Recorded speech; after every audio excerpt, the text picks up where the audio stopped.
ตอนนี้มาดูกุฏิที่จะให้พระที่จะเข้ามาอยู่ใหม่มาอยู่ตรงนี้อีกรอบอีกครั้งหนึ่งเนาะก็แจ้งให้ทุกท่านทราบนะเขาเป็นพระที่สังกัดอยู่ในตำบลวิเชียรนครอำเภอแจ้ห่มนี่แหละวัดใกล้ๆกับวัดดงเย็นวัดอโขชัยคีรีวัดอะไรนะไม้พระขาวก็อยู่ที่นั่นพอดีเจ้าวาดองค์เดิมเขามรณภาพก็เปลี่ยนเจ้าวาดองค์ใหม่เจ้าใหม่เข้ามาก็เราจะไม่ให้มีการเลี้ยงสัตว์ในวัดถ้าใครเลี้ยงสัตว์ในวัดก็จะต้องเอาไปปล่อยที่อื่นแต่ที่พระองค์นี้ท่านเลี้ยงหมาไว้2 ตัวท่านก็รักผูกพันของท่านเนาะทำไมปล่อยคือท่านก็เลยต้องย้ายมาหาที่อยู่ใหม่ก็มาดูตรงนี้แล้วก็น่าจะอยู่ได้นะอยู่ได้หมาท่านก็เป็นหมาที่คุ้นเคยเชื่องนะเชื่องไม่กวนเหมียวไม่กวนอะไรไม่กวนเหมียวไม่กวนไก่ไม่กวนคนอยู่ได้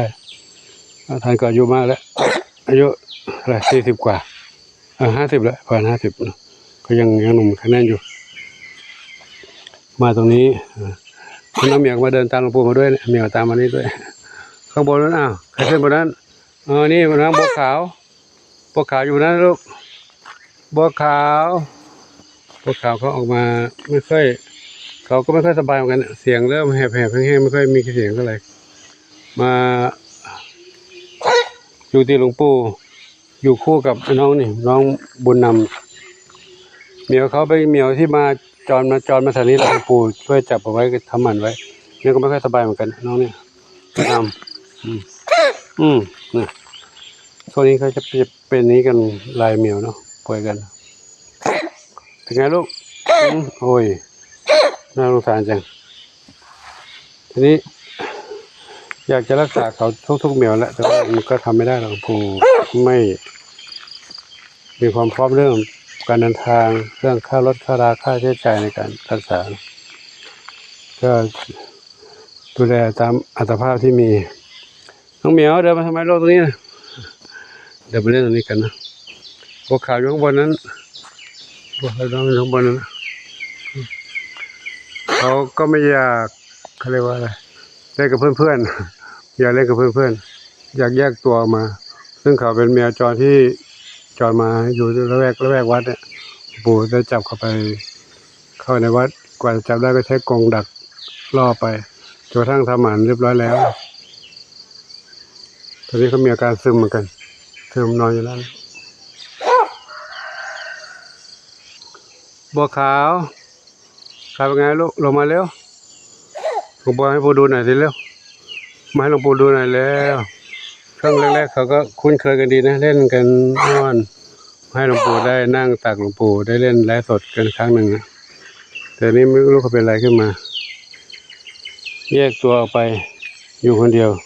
เพื่อนก็ไม่ได้ด้วยเพื่อนยังเดินตามหลวงปู่มานี่น้องบุญนำยังเดินตามหลวงปู่มานี่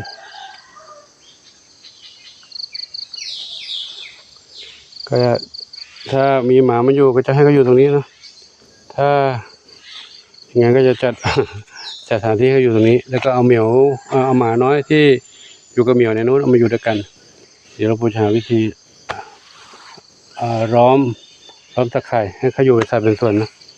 อยู่เป็นสัดเป็นส่วนเพราะว่าถ้าอยู่วิ่งไปมาเขาก็เดี๋ยวจะไป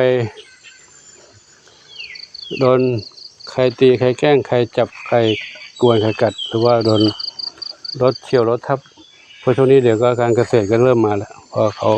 เข้าหน้าฝนแล้วเนาะเป็นไงลูกเล่นกันสนุกเลยเหรอครับก็นี่นำภาพนี้ให้กับทุกท่านได้รับชมได้รับทราบเรื่องราวต่างๆกับความเป็นอยู่ของน้องเหมียวน้องหมาน้องไก่น้องเต่าน้องกระต่ายคงจะไม่ได้ลงมาแล้วน้องบัวขาวนอนอยู่บนนั้นนิ่งๆเสียงเขาไม่มีแล้วตอนที่เรียกหลวงปู่เรียกร้องเสียงน้อยเลยนะก็ไม่เท่าเป็นโรคอะไร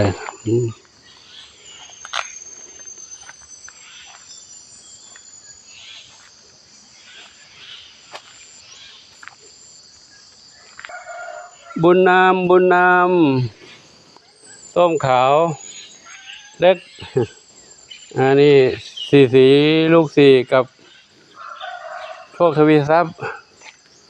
โชคทวีทรัพย์โชคทวีทรัพย์กับน้องจามจุรีคล้ายๆกันแต่โชคทวีทรัพย์จะสีเข้มกว่าสีเข้มกว่าชุดนี้แข็งแรงดีชุดเหมียวเก่าที่อยู่มาก่อนนะแข็งแรงดีแข็งแรงดีน้องบุญนำก็แข็งแรงดีแต่ไอ้แค่เมื่อกี้อาจารย์จุลีอยู่นี่จามจุลี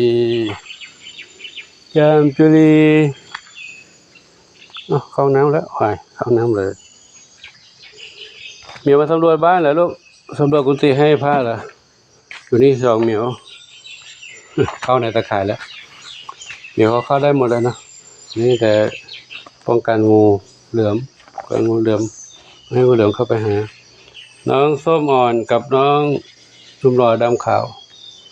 ส้มอ่อนนุ่มหล่อดำขาวอยู่ตรงนี้แต่ให้ท่านมาพักตรงนี้ถ้ามีรถยนต์กระบะ1 คันมาจอดจะได้ไว้เผื่อมีหลวงปู่มีภารกิจไปไหนก็จะอาศัยท่านไปได้อยู่ครับตอนนี้หน้าฝนตกและมีหญ้านี่ขึ้นเยอะอยู่นะหญ้าสมุนไพรแมวซึ่งเมื่อเช้าก็เก็บจากระหว่างทางมาที่ในบ้านก็มีอยู่กำลังขึ้นมาเจริญเติบโตขึ้นมาเดี๋ยวไว้เก็บไว้ให้แมวในโอกาสต่อไปนะเยอะอยู่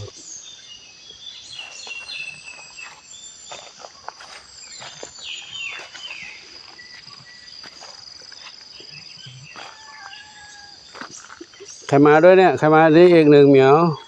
บุญส่งตามมา1เหมียวครับก็แจ้งให้ทุกท่านได้รับทราบนะว่าจะมีพระมาอยู่ร่วมด้วยหนึ่งรูปแต่ยังไม่มาเตรียมกุฏิไว้ให้แล้วก็แจ้งข่าวเรื่องน้องเหมียวไม่ค่อยสบายก็ไม่ต้องกังวลเนาะทุกอย่างก็เป็นไปตามธรรมชาติ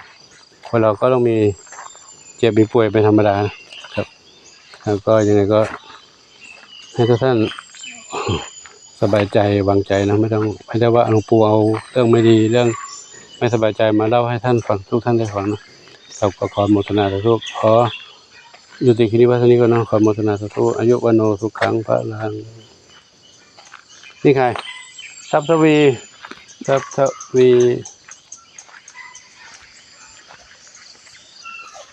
เอาแวะเข้ามาเยี่ยมน้องเหมียวในบ้านอีกสักหน่อยเป็นไงบ้างลูกนั่งพักผ่อนหย่อนใจการตรงนี้ใครแล้วนี่จะมาน้อยไม่อยู่ไม่สุขเลยแล้วเลยอยู่นิ่งไม่เป็นเลยใช่ไหมวิ่งไปวิ่งมาเล่นกับแมวเหมียวก็พักตากอากาศกันใครจะนอนก็นอนมันนอนไม่ได้เปียกฝนบนหลังคาฝนนั้นเปียกนอนไม่ได้ลูกหาที่นอนใหม่ลูกขึ้นบนนู้นดูนี่น้องอะไรลูกน้องอะไรนะโชคอนันต์โชคอนันต์ก็ไม่ค่อยสบายนะโชคอนันต์อยู่บนนี้เนาะวันนี้อยู่กับพี่อยู่กับแม่อะไรนะแม่เพชรดำน้อยโชคอนันต์อยู่บนนี้นะตาอากาศการไม่ค่อยดีเลยแก๊กข้างนอกข้างล่างมาน้อยวิ่งสนุกสนานเลยมาน้อยแข็งแรงดีใช่ไหมลูกโอ้แข็งแรงดีเล่นกับนี่เรื่องอะไรมนชัยพรุ่งนี้ลูกเนอะพรุ่งนี้คุณทำหมันนะลูกนะ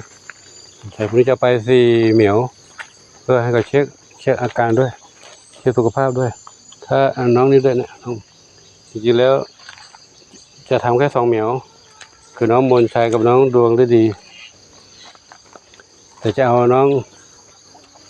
ขวัญจิตไปด้วยเผื่อว่าเหมียวไหนทำไม่ได้ก็จะให้เอาเหมียวนี้แทนไปเลยจะได้ไม่เสียเที่ยวเนาะถ้า ทำได้2เหมียวก็อีก2เหมียวก็กลับบ้านกลับวัดไว้โอกาสหน้าก็ไปทำใหม่เนาะใครอยู่บนนั้นเฮงกับ กับใครนะมี1 เดียวเฮง1 เดียวนอนอยู่บนนั้นเล่นตากอากาศบนหลังคาก็ดีแล้วเนาะไป เอาน้องนี่ไปด้วยเนี่ยน้องดวงฤดีดวงฤดีอยู่ตรงนี้นั่งอยู่นี่ดวงฤดีพรุ่งนี้ทำหมันยกได้ก็ไม่รู้ว่าหมอจะเช็คดูก่อนนะทำได้ไม่ได้ทำได้ยังไงก็